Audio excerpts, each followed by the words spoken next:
Welcome back, guys. As you can see, I got a new studio here. What do you guys think? I know it's been a while since I did a video. I just wanted to apologize about that. I had some financial stuff come up. I actually lost my job. I recently did get a new job. I'm going to be starting that next week. So I had to have my focus on that for my family. So I wasn't able to do videos or any kind of editing or anything like that. Had a few openings that I did with my daughter before that I edited and posted, but I'm going to be back on the grind with videos, so stay tuned. Let's get into the video that we're doing today, though. This is going to be the 5 things you must do or you must have to collect Pokemon cards. So, the number one thing you need to get into Pokemon card collecting is passion. Now, usually people go into the most important thing last. I'm going to go into it first, though. You need that passion. We all need that passion, because without that passion for this hobby dies. If we all wake up tomorrow morning and we don't have a passion for this, then it's just a bunch of shiny cardboard. That's all it is. So we need to keep that passion. Now, to keep that passion, you need to listen to the next 4 steps, the next 4 things that you must have. So, what you need to do is come up with a game plan. Now, that's very simple. At least it is on paper. Now, for me, I wanted to collect everything, except sealed product. That never really got me. I like to open the cards. I like to hold the cards, not so much the product. Yes, I keep and display the boxes that I have opened, but none of this stuff is sealed back here. For me, though, I didn't know, okay, do I want to just collect Charizard, my favorite Pokemon? Charizard and Mimikyu, I love Mimikyu. Do I want to complete all the sets? Do I want just have the original cards that I grew up with? I want to do all of it. Well, right now, I have decided, because I'm a completionist, I want to complete master sets. Eventually, I want to have a master set of everything. Obviously, that's not something that I can do right away. So I have a master set of 151 that I'm working on. Me and my daughter are working on a binder of Paldean Fates. So these are sets that I'm looking to complete. Now, some people might want to collect graded cards or sealed product. Like I said, I don't personally see the appeal of that, but a lot of people do. But why? So you kind of want to get that game plan together before you start. Because I didn't before I started, and there's been cards that I wish I didn't sell or trade that I have. So you want to get that game plan together. You also need to know, in that game plan, you need to know where to buy your cards and how much you're going to pay for those cards. You have to realize that it's not going to happen overnight. You're not going to be able to complete a master set by opening 100 boxes, 100 packs, I mean. It's not going to happen right away. We've opened a lot of Paldean Fates, and we don't even have half the baby shinies. So it takes time. And I know this one's going to be boring, but you need to have a budget.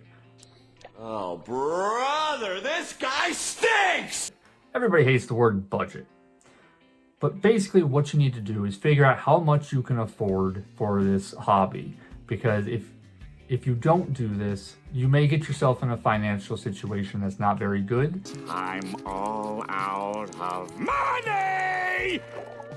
And then you're going to end up losing that passion that we were talking about earlier for this hobby. And eventually you're just going to stop. You're not going to have the love for it anymore. And it's just going to be a burden on you, and you don't want that. So you need to have that budget. And then, like me, I like ripping packs. Obviously, I know I'm not going to complete a set ripping packs, at least not financially responsibly. If you do have that kind of money, by all means, do it that way. It's a ton of fun.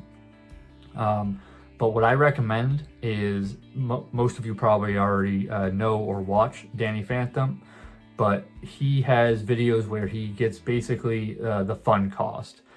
So he finds out what the pull rates are and how much those cards are worth. And basically breaks down how much you are going to be paying to rip the packs. Because obviously you're not going to get your money back in the value. Sometimes you will. Most of the time, say 80% of the time, you're not going to get the value of what you buy the product for. So that fun cost that he goes over is basically how much you're paying to rip those packs open. So go check his channel out if you haven't already. I believe he did just post one on temporal forces. So go check that one out. But he's a great guy. I wish I could get stuff together like he does one day maybe.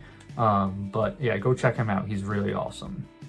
And to go along with that point, you need to have knowledge. So you need to know how much your cards are worth, so that you know if you're getting a good price if you're buying the card. You also need to know where to find that card to get the best deal. And if that's something that interests you, I do have a video I will be putting at the end of this video that can help you do that very same thing. The last thing we're going to be talking about today is organization. It's extremely important to keep your collection organized. 1, because it protects your cards. 2, because it's easy to display your cards if everything's organized. And 3, it's so much better to enjoy the hobby, enjoy your collection in a clean space. So you want to make sure that everything's organized. Now, the most important thing is the first thing I mentioned with this is protection. You want to make sure that you can keep your collection protected. You can do that by using things like penny sleeves to help prevent scratches, top loaders to help prevent any dings to the corners or edges, and binders, which I showed you before. This BCW Z Folio binder that I have. I definitely recommend these. Actually, down in the description, if you guys want to save 10% on anything from BCW, go ahead and hit the link down below and go do some shopping. Get some stuff to protect your cards. Maybe you're running out of penny sleeves or something. 3 words for you. Treat yourself. Go ahead and hit that link. You save 10%. It helps out the channel. I really appreciate it. But if you guys enjoyed, please leave a like, a comment, subscribe, do all that awesome stuff. And I really appreciate it. And I hope I was able to help you guys out. And I will see you guys next time.